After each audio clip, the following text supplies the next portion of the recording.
राधे राधे मेरे प्यारे भाइयों बहनों माताओं व बंधुओं।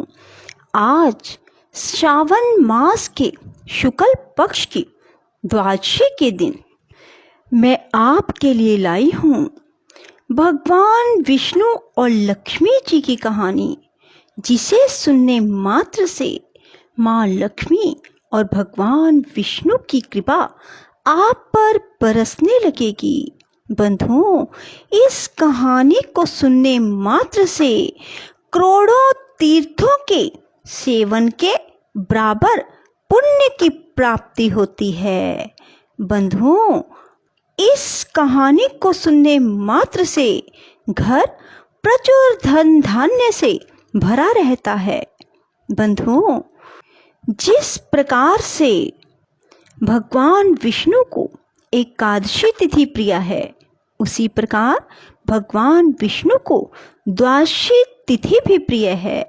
बंधुओं, इसलिए आज भगवान विष्णु लक्ष्मी की इस कहानी को सुने। बंधुओं, यदि आपने हमारे चैनल को अब तक सब्सक्राइब नहीं किया तो जरूर करें और बेल आइकन दबाना ना भूलें, ताकि आपको हमारी आने वाली सभी वीडियोस की जानकारी सबसे पहले हो सके।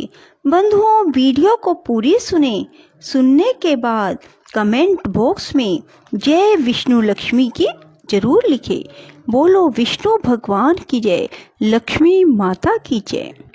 ब्राह्मणों ने कहा, गुरुदेव, हमने आपके मुख से तुलसी के पत्र और पुष्प का शुभ महात्म सुना, जो भगवान श्री विष्णु को बहुत प्रिय है। अब हम लोग तुलसी के पाप में स्तोत्र का श्रवण करना चाहते हैं। व्यास जी बोले, ब्राह्मणों, पहले स्कंद पुराण में मैं जो कुछ बतला आया हूँ वही यहाँ कहता हूँ। शतानंद मुनि के शिष्य कठोर व्रत का पालन करने वाले थे। उन सबों ने एक दिन अपने गुरु को प्रणाम करके परम पुण्य और हित की बात पूछी। शिष्यों ने कहा, नाथ, ब्रह्म वेताओं में श्रेष्ठ आपने पूर्व काल में ब्रह्मा जी के मुख से तुलसी जी के जिस स्तोत्र का वर्णन किया था, उसका हम आपसे सुना रहे हैं। शतानंद जी बोले, शिष्यगण, तुलसी का नाम उच्चारण करने पर असुरों का दर्प दलन करने वाले भगवान श्री विष्णु प्रसन्न होते हैं। मनुष्य के पाप नष्ट हो जाते हैं, उसे अक्षय पुण्य की प्राप्ति होती है, जिसके दर्शन मात्र से करोड़ों गोदान का फल प्राप्त होता है। उस तुलसी का पूजन और वंदन लोग क्यों ना करें। कलयुग के संसार में वे मनुष्य धन्य हैं जिनके घर में शाल ग्राम शिला का पूजन संपन्न करने के लिए प्रतिदिन तुलसी का वृक्ष भूतल पर लहलहाता रहता है। जो कलयुग में भगवान श्री केशव की पूजा के लिए पृथ्वी पर तुलसी का वृक्ष लगाते हैं, उन पर यदि यमराज अपने किंकरों सहित रुष्ट हो जाएं, तो भी वे उनका क्या कर सकते हैं। तुलसी, तुम अमृत से उत्पन्न हो और केशव को सदा ही प्रिय हो। कल्याणी, मैं भगवान की पूजा के लिए तुम्हारे पत्तों को चुनता हूँ। तुम मेरे लिए वरदायिनी बनो। तुम्हारे श्री अंगों से उत्पन्न होने वाले पत्रों और मंजरियों द्वारा मैं सदा ही जिस प्रकार श्री हरि का पूजन कर सकूं, वैसा उपाय करो। पवित्रांगी तुलसी, तुम कलिमल का नाश करने वाली हो। इस भाव के मंत्रों से जो तुलसी दलों को चुनकर उनसे भगवान वासुदेव का पूजन करता है, उसकी पूजा का करोड़ों गुना फल होता है। देवेश्वरी, बड़े बड़े देवता भी तुम्हारे प्रभाव का गायन करते हैं। मुनि, सिद्ध, गंधर्व, पाताल निवासी, साक्षात नागराज, शेष तथा संपूर्ण देवता भी तुम्हारे प्रभाव को नहीं जानते। केवल भगवान श्री विष्णु ही तुम्हारी महिमा को पूर्ण रूप से जानते हैं। जिस समय क्षीर समुद्र के मंथन का उद्योग आरंभ हुआ था, उस समय श्री विष्णु के आनंद अंश से तुम्हारा प्रादुर्भाव हुआ था। पूर्व काल में श्री हरि ने तुम्हें अपने मस्तक पर धारण किया था। देवी, उस समय श्री विष्णु के शरीर का संपर्क पाकर तुम परम पवित्र हो गई थी। तुलसी, मैं तुम्हें प्रणाम करता हूँ। तुम्हारे श्री अंग से उत्पन्न पत्रों द्वारा जिस प्रकार श्री हरि की पूजा कर सकूं, ऐसी कृपा करो जिससे मैं निर्विघ्नता पूर्वक परम गति को प्राप्त हूँ। साक्षात श्री कृष्ण ने तुम्हें गोमती तट पर लगाया और बढ़ाया था। वृंदावन में विचरते समय उन्होंने संपूर्ण जगत और गोपियों के हित के लिए तुलसी का सेवन किया।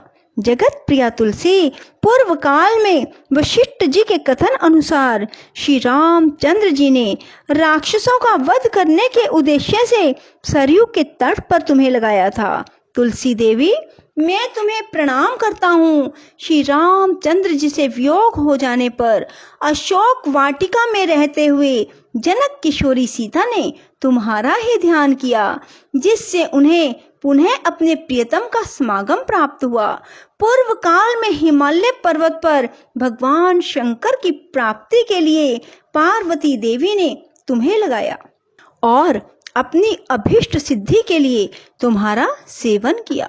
तुलसी देवी, मैं तुम्हें नमस्कार करता हूँ। संपूर्ण देवंगनाओं और किन्नरों ने भी दुःस्वप्न का नाश करने के लिए नंदनवन में तुम्हारा सेवन किया था। देवी, तुम्हें मेरा नमस्कार है। धर्म अरण्य गया में साक्षात पितरों ने तुलसी का सेवन किया था।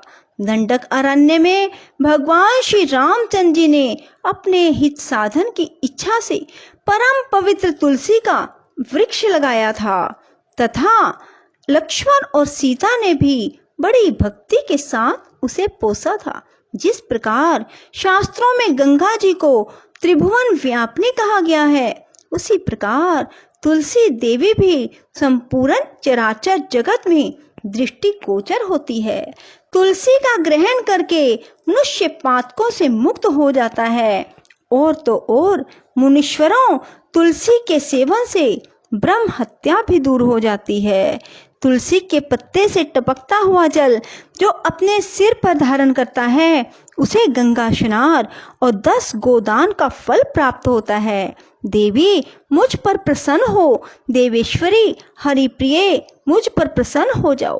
क्षीर सागर के मंथन से प्रकट हुई तुलसी देवी, मैं तुम्हें प्रणाम करता हूँ। द्वादशी की रात्रि में जागरण करके जो इस तुलसी स्तोत्र का पाठ करता है, भगवान श्री विष्णु उसके 32 अपराध क्षमा करते हैं। बाल्य अवस्था, कुमार अवस्था, जवानी और बुढ़ापे में जितने पाप किए होते हैं, वे सब इस पाठ से नष्ट हो जाते हैं। तुलसी के स्तोत्र से संतुष्ट होकर भगवान सुख और अभ्युदय प्रदान करते हैं। जिस घर में तुलसी का स्तोत्र लिखा हुआ विद्यमान रहता है, उसका कभी अशुभ नहीं होता।